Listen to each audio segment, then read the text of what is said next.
the Brazilian team, Flamengo, was losing when we had left the first town. And all of a sudden you could just hear like both of these towns erupt in just fireworks and yelling, and it was insane. And it was because Flamengo had just scored a goal.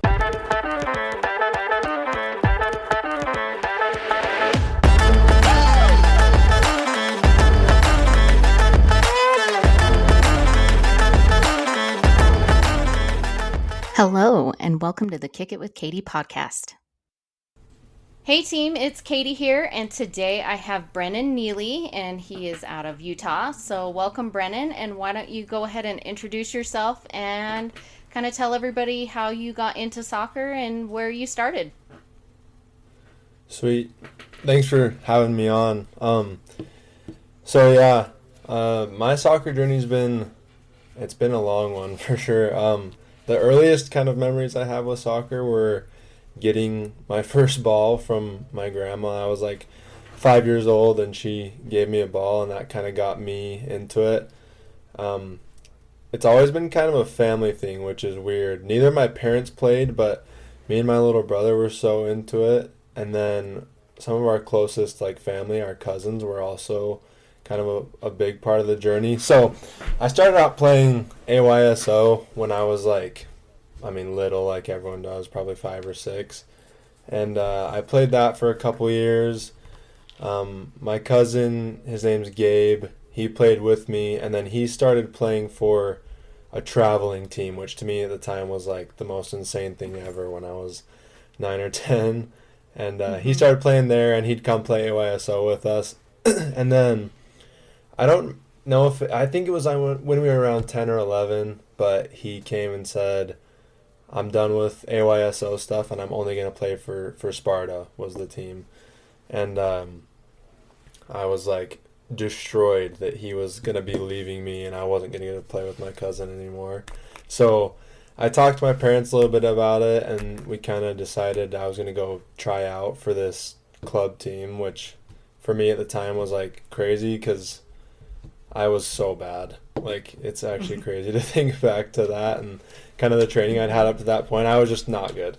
So when we did tryouts, obviously, and then made the second team for my age group, and I was on that team for a number of years. I was coached by Damian, and after a couple years there and kind of getting a little bit better, I got asked to move up and to play on the first team with Justice, with your husband, which was awesome. It was kind of crazy at the time because I had kind of been bred to like hate that team because they were like the first team and I was the second team. And so when I got the call like, hey, do you want to come? I was like, yes, but on the inside I wasn't super stoked about it. And I actually remember, I know right where I was at when Justice called me, and he was all, hey, we wanted to offer you a spot on the first team. And I was like, cool. And he was all, you don't sound very excited about it. And I don't know, like 12 or 13-year-old me, I couldn't really hide my emotions very good. And I was like sad to leave my friends, but I was excited about it. But then from there, got on that team, and which was an incredible experience all around. I wasn't a starter for a long time, just kind of trying to work my way up, and I eventually got into a starting role there after probably a year or two, and kind of held that until we moved on to when the age group split happened and everything like that. But that team was amazing to be a part of. Like, the guys that are on that team I still have contact with and are some of my closest friends, even if I see them like relatively infrequently. When we all see each other, it's awesome. So that was really kind of cool part of growing up, was being on that team just for the relationship aspect of it. It was really cool. Good group of boys. Yeah, for sure. It was so fun. And Justice in that was just like the perfect coach for that team. Everyone wanted to be there. Everyone wanted to win. And I was always just like super, super competitive, just that's just my personality, and having him as a coach and wanting to go compete and win things and travel was like exactly what I needed. And so it was right around that age, probably 13, 14, that ODP stuff kind of started. And so I started doing those tryouts every year, and I made the team a couple times. One year I made it, and I broke my collarbone right before they traveled, so I didn't get to go do that. But then my ODP was a super awesome experience, and I didn't really know why I was doing it at the time. Looking back now, I'm happy I did, because that was kind of what gave me the eventual opportunity to play in college. All the coaches there were, I mean, they're obviously there looking for those players. A lot of them just love to be there, but a lot of them go there because it's a recruiting kind of possibility for them. And there's a coach, his last name's Hofer. He was one of the assistant coaches at Westminster at the time a couple years ago, where I am now. And my last year of ODP, he was the assistant coach for the Utah ODP team, so I kind of got to interact with him. And played really well when we went and traveled to ODP regionals, and that kind of got me in contact with different coaches. I had a couple offers from out-of-state schools and from Dixie or Utah Tech now, and could have gone and played in California for a school called Pacific, which is Division I, and then Utah Tech. But I eventually ended up picking Westminster because I'm a total homebody. I love to be around family, and it's close. So ODP was a really fun experience as well. Like, a lot of the guys that I learned to grow up just despising in club ended up being people who I kind of made cool relationships with in ODP, just because we all got put together, which was super fun.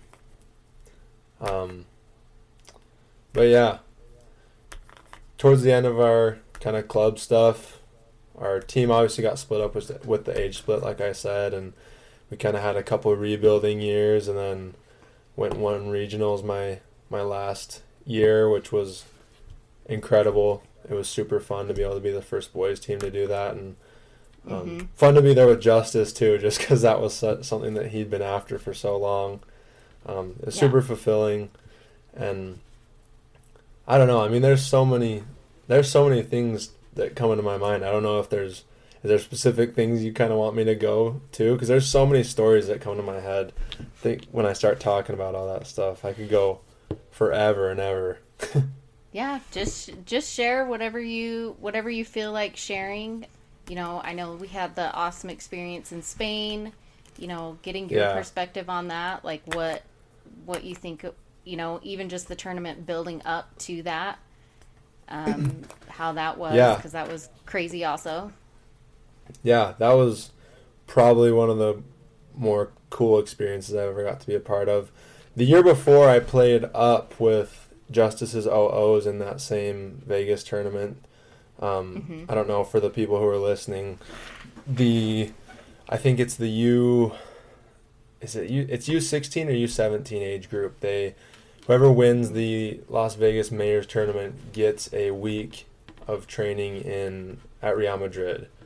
And so when I was a year younger, I played up with the OOs in that tournament, and we did okay. We didn't win it. And then the next year, I played my own age group with the 01 Sparta team.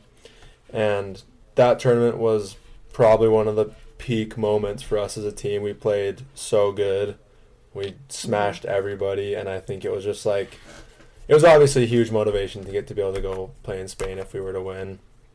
And we played some top level teams and beat them, and that was incredible. And then going to Spain was one of the coolest experiences of my life. From a soccer perspective, we went there, and it was like a full week. We stayed in the Spanish national team hotel, which is off of the Real Madrid campus, but just by a little bit. That was incredible to be there with the whole team and to kind of get to sightsee a little bit and then get to train.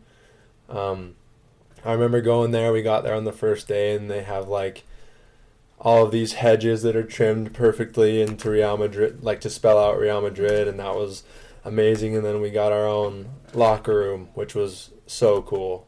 We had a locker room and some stuff that they had put in there for us, some jerseys. And I'm not a Real Madrid fan. I'm a Barca fan, but Yeah. to wear one of those crests and be given it by the actual team was cool. So that was amazing. That week was incredibly hot. It was like over 100 every single day. I actually have some cleats in my closet here that I wore there, and the bottoms of them like came Melted? off just from the heat. Yeah, they melted and came off, and I had to like duct tape them just so that I could keep playing that week, and it was incredible. Played a couple Spanish academies while we were there. We played Deportivo. I can't remember because it was Alaves. Was it We played Alaves. Did we play Leganes as well? I don't know. I need to go back and look at those because we played multiple games, Yeah. but they were awesome.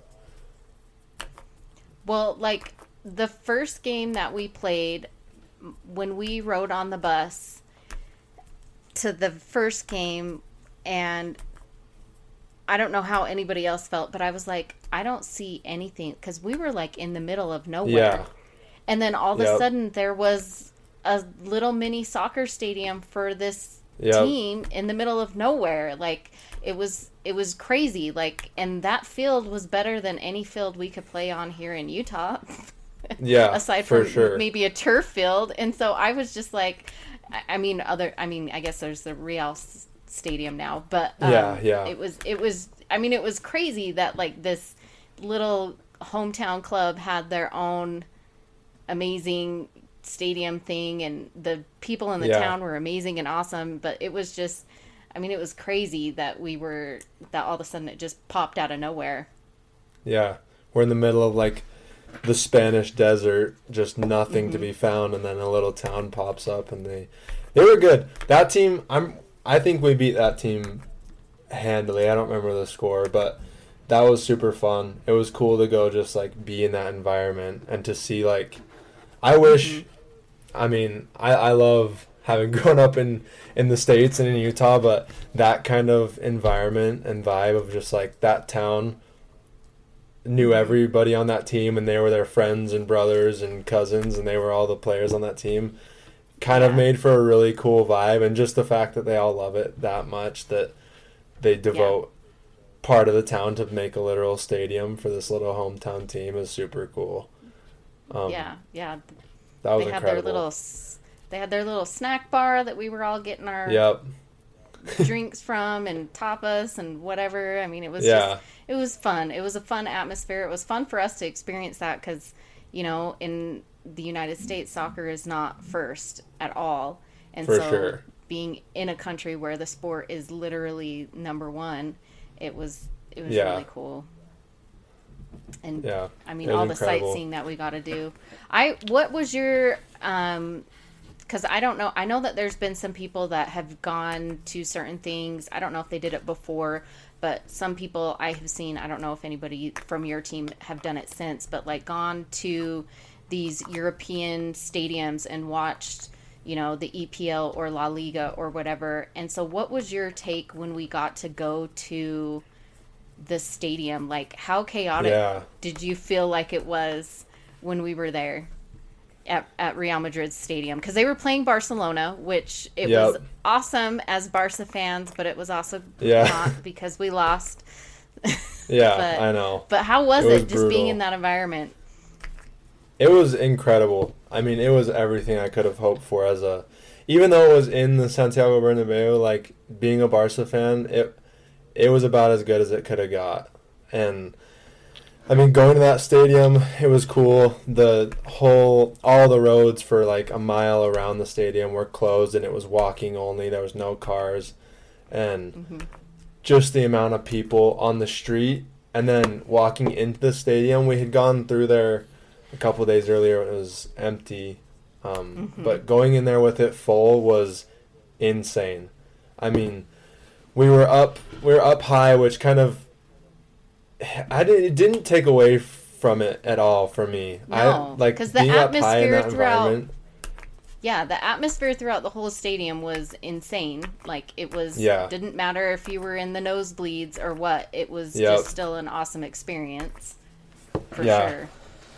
And I was in a sea of white wearing my Barcelona jersey, and that was like, I don't know, it was just like being true to my 10-year-old self. Like I had that flag in my room forever, and it was cool. I remember when they walked out to warm up, the Barcelona team came out, and like everyone just started whistling, and how loud that was insane. Mm-hmm. Just which seems weird, but I just can hear just like an ear-piercing whistle from the entire crowd as they came out. And they did lose that game, and it sucked to see it as a Barca fan, but there was an amazing goal. Asensio scored a goal from like 25, 30 yards out, and it was freaking insane. And as much as I didn't want to cheer, I almost like wanted to cheer just because of how incredible like the atmosphere was in that moment, just in the stadium. Right. Getting to see Messi live, and I mean, maybe we'll get to see him in the MLS, whatever, in person, but to see him in Barcelona colors was like a dream come true. It was amazing. Yeah. I wouldn't trade that for about anything. I have so many videos from that game, and it's funny because we were up high, so my videos, I mean, you can't really see much, but it was so cool. But that entire experience was amazing. And yeah, went and saw Camp Nou as well. Obviously there wasn't a game being played there at the time. We just went and kind of did the tour, and that was so cool to see all the different like memorabilia and trophies and things that were in that stadium from all the players that had played there. Incredible to go stand down like pitch side On and the field. look at the grass was so cool. It'll be cool. I want to go back there now that they're rebuilding that stadium, but that was amazing. Honestly, for me the highlight of that week though was playing. I just wanted like the player inside of me wanted to be able to say not just that I'd been there, but that I'd played there, and to have done as well as we did, because we beat that last team that was a first team or a La Liga academy was it ended 4-3, and it was a really good game. We only had 17 or 18 guys, and they subbed an entire new team at halftime. It was like they didn't think that we were going to be able to compete, and so they brought like their next, like even the players underneath that, and then they were like, oh, this team can actually play, and so they called in other players and were like, hurry and get over here. Like that's the vibe I got when they made that whole line change. Basically it was just like they, which was fine. We wanted to have a good game. We came over there to play good teams, and so that was fine. But I kind of felt like they were like, oh, they're from America. They're probably not going to be very good. And the fact that we could hang with them and we're winning, and we scored some pretty cool goals, and I mean it was a good day. It was awesome. I loved that. The only thing that would have made that trip better was, I don't know if you remember, but we were gonna play Real Madrid's academy, but we switched because the Dallas Cup Best 11 was also there, and so they played a game against them instead of us, which, whatever, on paper I get that decision from them, but that would have been the coolest thing ever. But honestly, that trip was amazing. It was rambunctious with all the boys in a hotel and literally no one else in the hotel. That kind of made for a fun situation, but you guys that kept was incredible. breaking the elevator. The elevators could not handle all of us. It was like a two-person it was like a super small elevator, and it's not even a very big building, and you guys would get in it and you'd put too many people in it, and it's like, guys, just walk up the freaking stairs. It's not like it's a high rise. Seriously. Like it wasn't even very tall. Like but it was pretty funny. But we always talk about the food that we would eat. Like Because Justice, like for breakfast, he would always make himself like a breakfast sandwich with the bread and the eggs and the bacon. Yeah. Like, that's what he was. And he's not usually a very breakfasty person. I definitely am. But I laughed. But now, like, he can't do breakfast sandwiches because of his post-COVID stuff. So, but we always talk about like the different things that we ate while we were there that, I don't know. And there was that one shopping center that we went to that was like American. It was like the American shopping center. There was like a KFC. I don't remember that, actually. Oh, well, it was. So there was that outdoor shopping mall that sort of reminds me of like, for those of you that aren't in Utah, there's not City Creek. It was more like the other one that they built first, the Gateway. And so it's an outdoor shopping center. Gateway. And in Utah, that's not very common because it snows here and it's wintry. And so most of our malls that we have are indoor.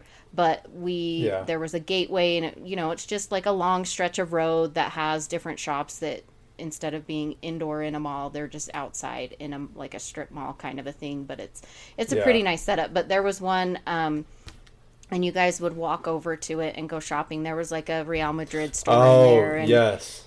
There was a couple different things over there, but across the street or something, there was some eating areas, and that part was definitely really American because there was like a KFC. Because for the most part, when we were in Spain, like you could only find Coke products, and I hate Coke. And so when we found the KFC, I was so happy because they actually had Pepsi.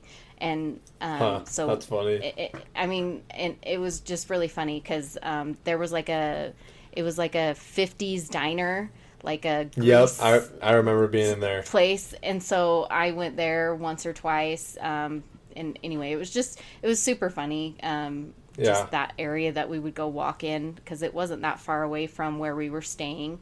But yeah, it was definitely interesting because we also there was that time that we went to, I can't remember, it was at night, and they basically just let us wander around for like 2 hours or whatever. And we went into, me and Justice and his sister, because I'm like, when we were in Spain, in the bathrooms, they did not have like washcloths. Like, for those of you that don't know what a washcloth is, it's a super tiny towel that you can like wash your face with. I use one in the shower or whatever. And they didn't have anything like that in the bathrooms. And I was freaking out. And I wish my parents have traveled internationally a bunch of times, and they didn't tell me that that's like a like a U.S. thing. Not even a lot of people in the United States do it. But anyway, I was like wigging out. And so we went to this department store, and I was trying to just find a hand towel, like a washcloth, like just something. And I couldn't find one anywhere. And I finally went into, because this way that this store was set up, it also had like a mini grocery store in it, whatever it was. And so I went in there and I found like a loofah, but I was like wigging out this whole entire time. That's the funny thing that I remember, are just different cultural things that like I didn't even think would be like an issue. And then going, oh, this is something that is different. And like, it was super funny, but I loved all the shopping and just seeing the people out in the crowd. There was one of the time, I'm trying to remember what we saw on that big walkway. There was it a band that was playing, or somebody on the piano? In like that plaza? Mm-hmm. I'm trying to remember, because there was something that everybody was crowded around one night. There was, we were there. There's a couple things I can remember. There was a dude that was dressed as Spider-Man that had horrible English, but he was trying to get everyone to gather around with him. And then there were the dudes that would come in with the... Yeah. There were the dudes that would come in with the sheets like Santa, and they would open them up, and they just had like knockoff glasses and like cologne and stuff like that. I remember, I don't know if you remember Dalton Gibson, but he sat there and bartered with one of the guys, and he got the price down from like $50. It would have been like $50 to like $20, but he didn't have change for his 50. So he handed the guy the 50 and got the cologne, and then he stood there waiting for his change, and the guy was like, "What?" And he was like, "I need my $30 in change." And the guy never gave him the change. He was just like, We didn't make that deal. Just kind of totally screwed him out of $30, but oh man, that sucks. Yeah, it was funny. Yeah, it was a good experience. That experience was awesome, and that was the last thing I did with the team before I went to the RSL Academy for a second. And so that experience was cool too, because it was kind of our last little thing as a team. And then when I came home, it was end of July or beginning of August, so school was getting started, and I had been to a Real Salt Lake. They held an open tryout, which I don't think they do like ever now, but it was for the academy. I don't think so. Yeah, it was when they were transitioning from Arizona to here, and I went there and did well at the tryout, and they asked me to come. Basically, I was on the team, but it was like a continuation of the tryout. They had picked like 2 of us to like come on, and so when I got home, I had a couple days at home, and then the Real Salt Lake Academy and the dorms weren't finished completely yet, so they actually I did move out, quote unquote, but we were just living in a hotel at the time, and I went there. I was there for it was super short. I don't even know if it was a month. It was maybe like two weeks, if that, 3 weeks. But we trained every day. It was a super, from a soccer perspective, a super amazing experience to get to go and be a part of that. We started school, so I went to school at the Real Salt Lake Academy for the time that I was there. And that was interesting because I don't know how it is now. Obviously, they've been established for a couple more years. At the time, it kind of felt like it was the team and a bunch of random kids that happened to go to that school, and it was kind of a weird division line. But I'm sure it was just because it was starting, and also it's high school with a bunch of little kids. Like, I don't know. Yeah. And I think it's a charter. I think it's a charter school as well. Yeah. From what Correct. I can remember. So that's a little bit different than just a regular high school. For those that don't know what a charter school is, you basically go into a lottery to see if your kid is picked for that school or not. And it's still public school, but it's a little bit more, it's different in a way, kind of. Yeah. Anyway. Yeah. It was cool though. It was super small. I think if I would have stayed there, I don't know how much I would have loved it for the school. And that was kind of, all that kind of stuff was what led to me deciding I was out and I didn't want to live there and stay there. I mean, from a soccer, people always ask me, they're like, do you regret not staying there? Because as much as people don't want to maybe believe me, it truly was like 100% my choice that I was out. I had been there for a couple weeks. We were about to play our first game. The coach said I was going to be the starter, and when we did inter squads leading up to that first game, I was in the starting position. So I knew I could hang from a soccer perspective. But it was really hard, like mentally and emotionally at 15 and a half or 16 to be out of the house. And even though I was still here in the valley, I didn't see my family the whole week. And then at the end of the week, when it was an RSL game on Saturday night, I could go home with my parents on Saturday night and wake up in my house on Sunday, and then I had to be back out to the academy at like 5 p.m. So that was tough for me, just mentally. I mean, definitely there's kids that can go do that, and like that's what they want to do. But for me, it was like I was happy for the 2 hours a day that we were playing, and it was amazing for that amount of time. And like the actual soccer part of it was incredible, and I loved it. And then as soon as we would leave, I was like, I don't belong here, and I don't feel comfortable here. And like I think academies are definitely.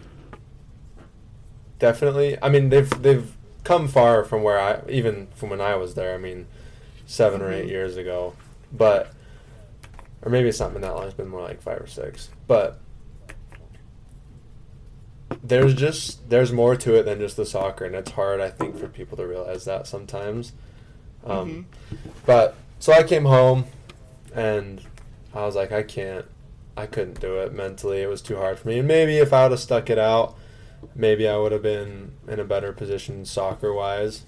But I do not regret that decision at all. The experiences I had with clubs still after that were incredible. Playing at nationals multiple times, going to national semifinals, winning regionals. Like, we still played at pretty much the highest level I could have hoped for.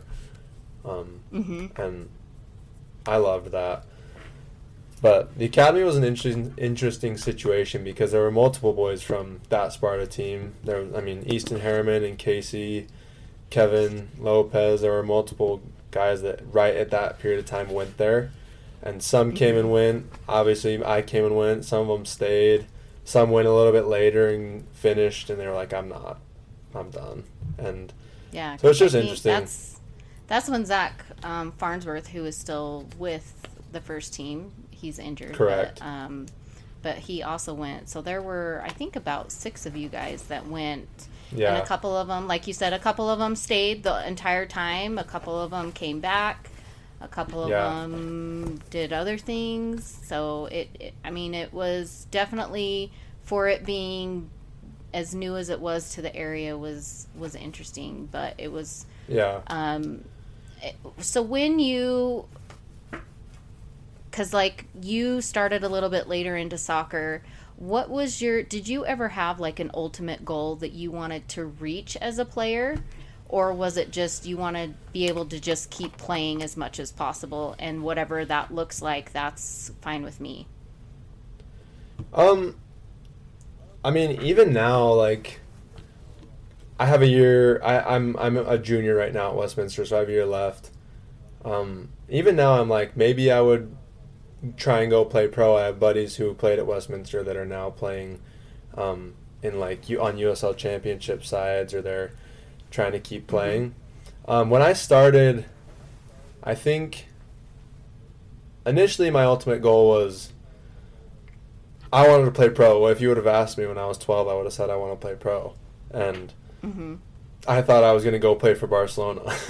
But like getting a little bit older and kind of getting a little bit more experience, I was like, okay, it would be cool to play in college. That would be a cool goal. And I never really had that in the forefront of my mind as we were kind of growing up when I was 15, 16, 17. Even when I, like, my senior year, it wasn't like my number one concern was soccer. I just wanted to win then, I guess. So I was so concerned with, like, I want to win State Cup. I want to win regionals. I want to win nationals. I wanted to win DPL at the time, which was way more competitive than it is now. But I wanted to win those things then, and I think it was always the back of my mind that I wanted to play after, but it wasn't like I was going out of my way all the time. And I think I could have done a better job of marketing myself as a player to kind of play in college and stuff.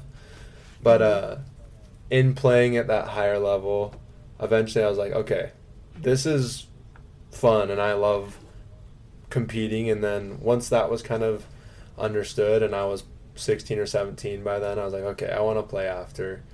And then I kind of started to pursue a little bit of the college idea, and luckily, like I said, was kind of just right place, right time, and had a coach that saw me and wanted me, and the school was a good fit.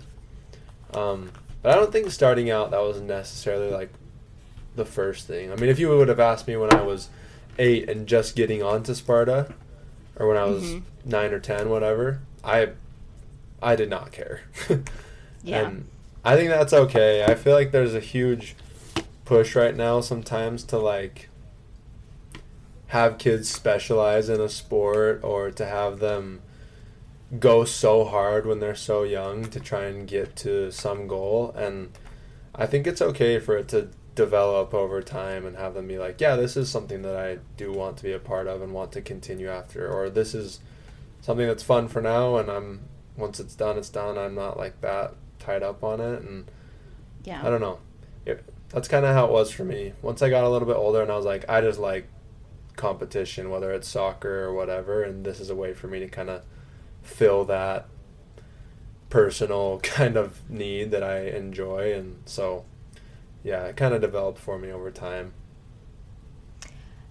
And so tell me about, because I'm not I can't remember, but did you play at Westminster and then go on your mission, or how did that work? So, for those of you that don't know, Brennan went and lived in Brazil for 2 years. He served a Latter-day Saint mission in Brazil, which I would think as a soccer player would be totally awesome. It was awesome. It was My so brother sick. went there, but he was not a soccer person. But you go on like a service mission for your church, and you live and serve the people of a different area for 18 months, 2 years. And when you go into sports, a lot of times you have to play a year to secure like a spot or something, and then you can go and then you can come back. So what was the pathway for you with that? Because I'm not familiar with it myself. I don't know what Yeah. it is now, if it's changed. Yeah, so mission age is 18, so right as I graduated high school, it was kind of like, okay, or in the months leading up to it, I was like, okay, am I going to go? Am I going to stay? And that was kind of a conversation once I was being recruited by a couple different schools that I had with those coaches and said, okay, this is my plan. I'm going to go on a mission. What does that look like for you? And it's hard because I think people sometimes think that you're able to just like 100% decide the timing of it, and sometimes you can't. Like sometimes coaches are like, this is when I have this opportunity for scholarship, or this is when we have spots on the team, and so this is kind of when we need you here. Fortunately for me, I kind of got to pick, and I chose to go right after high school. So I graduated at the beginning of June, and I left on my mission kind of mid-August, and was out for 8 months. COVID happened, came home. I actually went to Miami, so I was in Miami for a year, which also was a total soccer destination. The like South American and Central American influence, just Latin culture in general in Miami is super heavy, and so getting to be there. I mean, I played futsal with people all the time. We like kind of set up a little group that we would go play with, which was super fun. And then I went back to Brazil. In Brazil, I mean, like you said, that was a dream too, just to be there and be the soccer person that I am, and then to be in that culture. Really quickly, there's this one time, this is one of my favorite soccer related memories from Brazil. I was walking down the middle of a road. I was in between two towns, and there was this huge tournament going on in South America. It's called Copa Libertadores, which is like their big, like it's across all the countries in South America. And a team from Brazil called Flamengo was playing Boca from Argentina. Or no, they were playing River Plate, sorry. And if anyone's a Boca or River Plate fan, they're going to be bugged that I just made that. But it was Flamengo versus River Plate. And I remember being in between these two towns, just walking down this road, and the Brazilian team, Flamengo, was losing when we had left the first town. And all of a sudden, you could just hear, like, both of these towns erupt in just fireworks and yelling, and it was insane. And it was because Flamengo had just scored a goal, and then they had scored another goal in the 90th minute +1 to go up. And when we finally made it into the other town, the game had just ended, and people were like running out on the street and throwing chairs out of a bar, just gosh. freaking out, and it was incredible. Yeah. So just the soccer part of that. But going back to kind of the timing of the mission thing in soccer with that. So I was there for 2 years, came home in July of 2021, and I had kind of worked out with the coach beforehand. I mean, you have a conversation with them, and it's good to be, I think, open and let them know, hey, this is my plan, so that they can be like, okay, this is what we can do, this is how we can help, this is how we cannot. And so I came back home and had just under 6 weeks before our first game. So after not playing for 2 years, kind of had to start getting back into shape. And I had spent the last 3 months of my mission. I would wake up at 5:30 every morning and work out for a little bit, and then get on a ball for a little bit, and that definitely helped. And then coming home, had just those couple of weeks to kind of get back in shape. And Definitely was a little bit slower coming back. Definitely was not in the same shape I was when I left. I mean, we had just played nationals when I left on my mission like 2 weeks earlier, so I was basically in tip-top shape, and Right. came back, was a little bit rusty for a sec, and I worked my way into the team. I played like 5 different positions my freshman year. But it was cool. It's been an amazing experience playing at Westminster. There's definitely ups and downs. College sports are just like that. I've had injuries. I've hurt my knees, hurt my back. I've kind of had to be out for periods of time. And one piece of kind of advice maybe I would give to people who are thinking about that is, while it's important that you play for a good team, obviously I wanted to play for a good team, and Westminster's been great in that aspect. Just like with the leaving and going to an academy thing, it's not the only thing you're doing. So if you hate the school and you hate the area and you hate everything about it except for the soccer, you probably won't last there, and you probably won't enjoy it like you could. Whereas, like, yeah, it's close to home, and that's my personality, but I liked being close to home. I liked the area. The school kind of, it meets my needs for how I wanted, and that's, I think, contributed to having a better kind of overall experience just with soccer and the school and everything in general. I think if I were somewhere that I didn't like, with people that I didn't like, at a school that I didn't like, you think you're going to be able to be like, oh, I'm just going to last it out and I'm just going to do it for the soccer. It's really hard to do that, and also you're only playing soccer for 2 hours a day, and I mean, you play all year, but it's not like that's your whole life all the time. You still have like probably 80% or 90% of your time is spent doing things that aren't related to that. So it's been really good, and it's because I think I picked a place where I loved being there, and I love the soccer aspect of it too. So it's been awesome. The mission timing was interesting, but getting back now has been good, and I've really enjoyed it. Yeah, and is your brother at Westminster as well? Yeah, he is.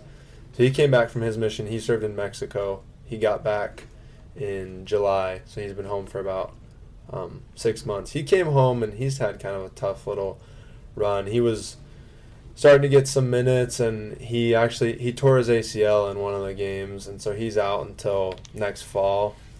But having him there is fun. It'll be super fun to have him like back and healthy when he is at the end of this summer. But he is there with me. And I had some super close friends from high school sign there as well. Kids that are like a year older than me and a year younger than me that I played with at Brighton. And that was super fun. It's been incredible to have them close there too. So if you can put yourself in an environment that you enjoy the people, maybe, I mean, not everyone's going to have an opportunity to play with their brother and some of their best friends wherever they go, but if you can kind of pick an environment instead of just picking a soccer team, if you want to play in college, I think it's super beneficial. Yeah, I mean, that's been some of the most reoccurring messages from former college soccer players is make sure that if you have to take the sport out of it and you only have the schooling, like make sure that that's a place that if you get injured or you decide to quit, like that you're going to want to stay there. Like if you're only there for the sport, then it's probably not the place you should be long term. So I totally get that, because that's, I mean, it's been a reoccurring message, and so I hope people know that, like, you know, there's so many other things to think about when you're going to be signing with a college or an academy, if you're going to an academy, because like you said, I know plenty of players that have gone to not just Real Salt Lake but other academies across the nation, and some of them have stayed and some of them have not, and there's different variables as to why they left. It's not always,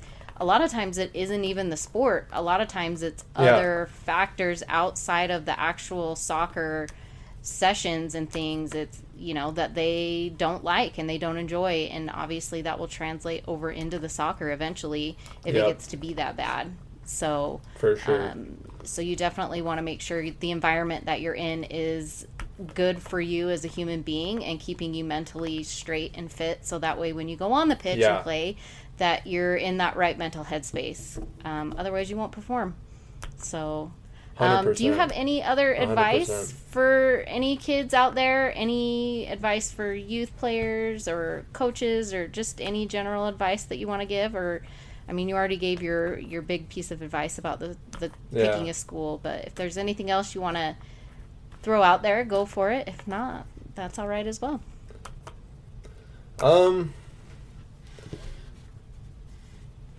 I don't know. I mean, there's a million things that come to my mind, and I'm trying to think of what's the most important of them. I think for me, it's hard because youth sports are an interesting, an interesting kind of thing. I think sometimes parents push their kids in to do it. Sometimes parents don't care. I work part of my time in college now as a trainer. I just do trainings with younger players, and I had a group this past summer, and on the first day we were doing like a week-long group training, and the first day one of the kids goes, "I don't even want to be here. I just want to play baseball." And I was like, "Bro, I'm so sorry like that you're here." Because at the end of the day, like, as fun and cool as sports are, it's just like maybe one part of your life that can just add to it. So I would just say, as long as it's fun, go all in on it. If it's not fun, it's fine. There's a million other things you can do, and there's a million other ways you can go. So that might be kind of a boring answer, but make it fun. Because growing up, I had probably the best experience I could have asked for. And it's because the environments I chose and my parents helped me choose fit me. I had a coach that I'm super competitive, and I had a coach that wanted to be super competitive. And some people, that's not their goal. And some kids, that's not their goal. And that's totally fine. Like, you don't need to go spend money and time and all this thing doing things that they're like, about, that they're kind of iffy and like whatever. If that's what they want, great. But don't force whatever you want on the kid, because they're not going to love it, and they're not going to get what they, I think, could get out of it if it was matching their personality and their commitment level. So that's what I would say. Make it fun, and whatever that looks like. If that's balls to the wall competitive, fine. And if it's, this is what we do and we only do it a couple times a month and that's the team that we're on, that's fine. And if it's not at all, that's fine. Just make it fun, because that's what the point of all this is. So that's what I would say. Yep.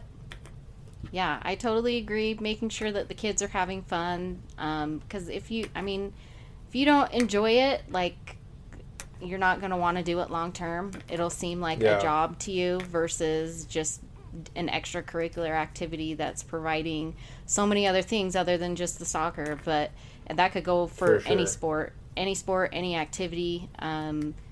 Just making sure that you want to be there. Yes, there will be days where you might go, I don't want to go, but as long as it's not every single time.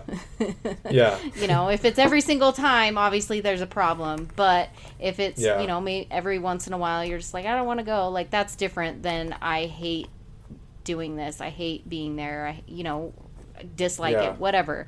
And that, again, that goes for any sport, any activity that any kids might be in. And, sometimes you do, as a parent, have to encourage people to try new things, but obviously if they've tried it and it's not working out, then obviously they don't need to keep doing it. And so that's always fine. Important, because it's their and it's their experiences, it's not yours. I know that there were a lot of people who like to live vicariously through their kids, and because they want to give them the things that they never got, and that's something. But you don't want your kids to resent you or not like you because you feel like I'm only doing this for them, and that's never good either. And that's terrible for relationships, for families anyway. But as long as the players are having fun, that is definitely always the best thing. And providing those environments, I know we try to provide those environments, having fun while we're competing, whatever that looks like.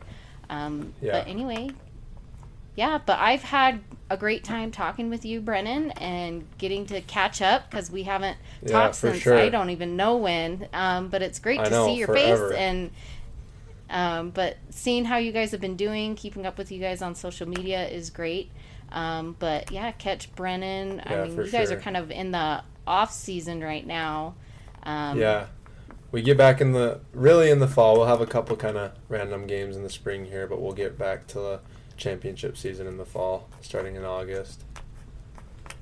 Yeah, so that'll be fun to watch. We've checked out some games if they're ever streaming. I don't think we've been to any actual games because it's too hard for us to come on get to anybody's games because there's so many of you guys, and it's like sometimes if we hit up one team we get a few players though, like for sure a few of you are at the same place, so that's been fun to watch too. Yeah. But thank you for coming on, and thanks for sharing your story and some of your experiences. And I will link Brennan's Instagram in his show notes if you are local and you want to possibly check him out for personal training that he does. You can always get in contact with him with his training as well, or just keep up with what he's doing at Westminster for soccer. Yeah, please do. Thanks, Katie. Okay, thanks, Brennan, and hope you have a great day. You too. See you later. Thanks for kicking it with me, and have a great day.